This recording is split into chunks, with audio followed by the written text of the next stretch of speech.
Wakil Menteri Pertanian, Wamentan, Sudaryono mengungkap total lahan pertanian yang terdampak banjir di wilayah Sumatera mencapai 40.000 hektare. Dikutip dari Tribun News, dari jumlah tersebut, lahan Puso di Aceh, Sumatera Utara, dan Sumatera Barat mencapai sekitar 4.500 hingga 5.000 ha. Lahan Puso adalah lahan pertanian yang gagal panen karena mengalami kerusakan parah akibat bencana seperti banjir maupun banjir bandang. Ini akan kita cek terus. Kita akan punya penyuluh pertanian, ada dinas pertanian. Jadi kami betul-betul mendayagunakan itu, kata Sudaryono di kantor Kementerian Pertanian, Jakarta Selatan, Rabu, 10 Desember 2025. Walaupun angka lahan terdampak mencapai puluhan ribu hektare, Sudaryono memastikan kondisi tersebut tidak akan mengganggu produksi beras nasional. Menurut politikus Partai Gerindra itu, jika dibandingkan dengan total lahan baku sawah Indonesia yang mencapai 7,3 juta ha, luas 40.000 ha itu tergolong kecil. 40.000 kecil, jadi nggak terlalu signifikan mempengaruhi produksi, ujar Sudaryono. Wahana Lingkungan Hidup Indonesia, WALHI, menyebut pembukaan hutan di Pulau Sumatera sudah mencapai skala masif, terlebih dengan adanya gelondongan kayu yang terbawa arus banjir bandang di Sumatera Utara, Sumatera Barat, dan Aceh. Aktivis sekaligus Kepala Divisi Kampanye WALHI Uli Artasiagian mengatakan, kegiatan pembukaan hutan dengan skala besar terjadi di wilayah hulu yang mencakup hutan maupun daerah aliran sungai di ketiga provinsi itu. Hal ini disampaikan Uli saat menjadi narasumber dalam program Sapa Indonesia Pagi yang tayang di kanal YouTube Kompas TV, Rabu, 10 Desember 2025. Pembukaan hutan secara besar-besaran memicu kerusakan lingkungan dan ekologis yang turut memperparah banjir bandang dan tanah longsor di Sumatera. Pembukaan hutan, itu terjadi dalam skala yang besar sekali, kata Uli. Ya, kalau kita merujuk misalnya apakah memang benar-benar terjadi pembukaan hutan dalam skala yang besar di 3 provinsi itu, tentunya gambar-gambar yang kita saksikan dari video-video tumpukan-tumpukan kayu yang terbawa arus air sampai ke hilir itu nggak bisa dibantah. Bahwa ada satu kegiatan pembukaan hutan dalam skala yang besar di wilayah hulu, baik hutan maupun daerah aliran sungai, di 3 provinsi itu. Dalam rilis yang terbit pada Selasa, 9 Desember 2025, WALHI mengungkap luas kerusakan hutan dan das di Aceh, Sumatera Utara, dan Sumatera Barat telah mencapai 889.125 hektar. WALHI pun menyebut ada sejumlah perusahaan yang menyebabkan kerusakan tersebut, dan ditambah dengan aktivitas ilegal. Dalam catatan WALHI, setidaknya ada 13 perusahaan kehutanan, pertambangan, dan perkebunan yang melakukan perbuatan perusakan hutan.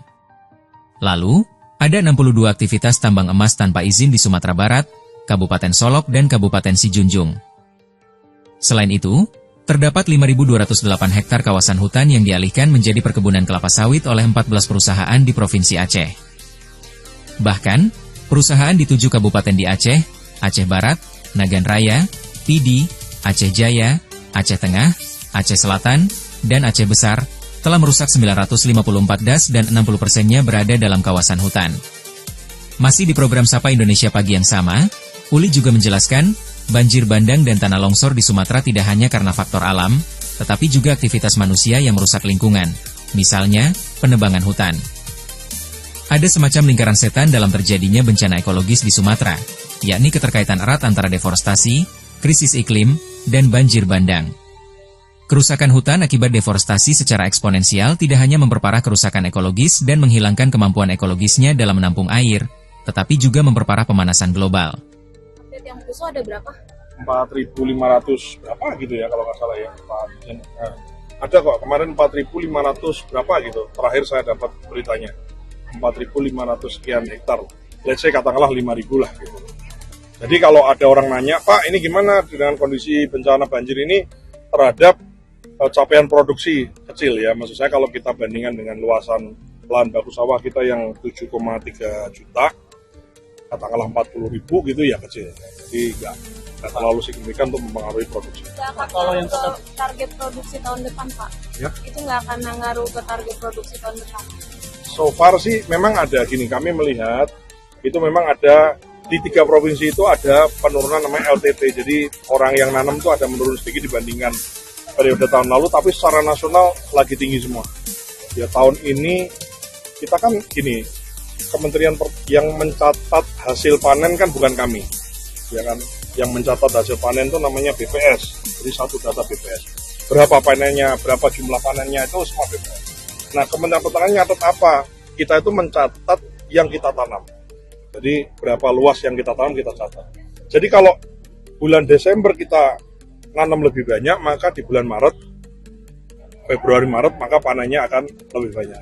Jadi gitu, kami ini sudah bisa memprediksi kira-kira kalau ditanam sekian juta hektar, maka panennya akan berapa, kita sudah bisa melihat produksi itu. Dengan 3 provinsi yang terdampak ini seperti apa sih Pak untuk proyeksi di produksi? Nggak terlalu berpengaruh ya, karena memang itu tadi yang terdampak kan, saya tidak mengatakan 40.000 hektar itu kecil ya, tapi maksud saya kalau saya katakan hanya 40.000 itu karena saya bandingkan dengan total luasan baku sawah se-Indonesia itu 7,3 juta hektar, jadi kecil gitu, sehingga tidak signifikan mempengaruhi produksi dari kebutuhan padi.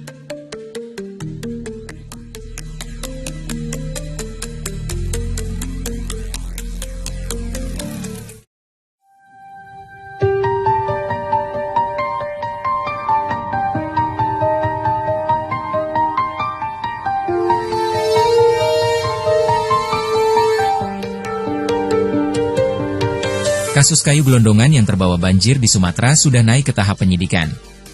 Dikutip dari Tribun News, pasalnya Bareskrim Polri menemukan sejumlah alat berat yang ditinggal sebelum banjir bandang menerjang. Adapun 3 alat berat itu diduga untuk membuka lahan. Hal itu disampaikan Direktur Tipiter Bareskrim Polri, Brigjen Muhammad Irhamni, dalam konferensi pers daring, Rabu, 10 Desember 2025. Ia mengatakan penyidik Direktorat Tindak Pidana Tertentu sedang menelusuri kemungkinan adanya tindak pidana di balik bencana banjir, termasuk dugaan kelalaian hingga keterlibatan korporasi. Irhamni mengklaim penyidik sedang mengumpulkan bukti dan memastikan apakah peristiwa itu murni bencana alam atau dipicu aktivitas manusia. Menurutnya, penyidik masih menelusuri asal-usul kayu gelondongan yang ditemukan di lokasi terdampak. Pemeriksaan pun dilakukan untuk memastikan apakah kayu tersebut berasal dari kawasan hutan atau luar kawasan hutan. Pasalnya, penyelidik menemukan sejumlah bukaan lahan serta jenis kayu yang identik di 2 lokasi berbeda yakni Garoga dan Angoli. Tak hanya itu, namun adanya temuan 3 alat berat berupa 2 ekskavator dan 1 buldoser di kawasan Garoga serta Angoli. Hal itu disampaikan Kasubagops di Tipiter Bareskrim Polri Kombes Fredia Trihararbakti. Ia mengatakan 3 alat berat itu diduga kuat digunakan untuk aktivitas pembukaan lahan dan ditinggal begitu saja. Mendapati ada 2 buah ekskavator dan 1 buldozer yang memang diduga melarikan diri. Tidak ada di tempat, ditinggalkan begitu saja alat berat, kata Fredia.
Tribun X, menghadirkan lokal menjadi Indonesia.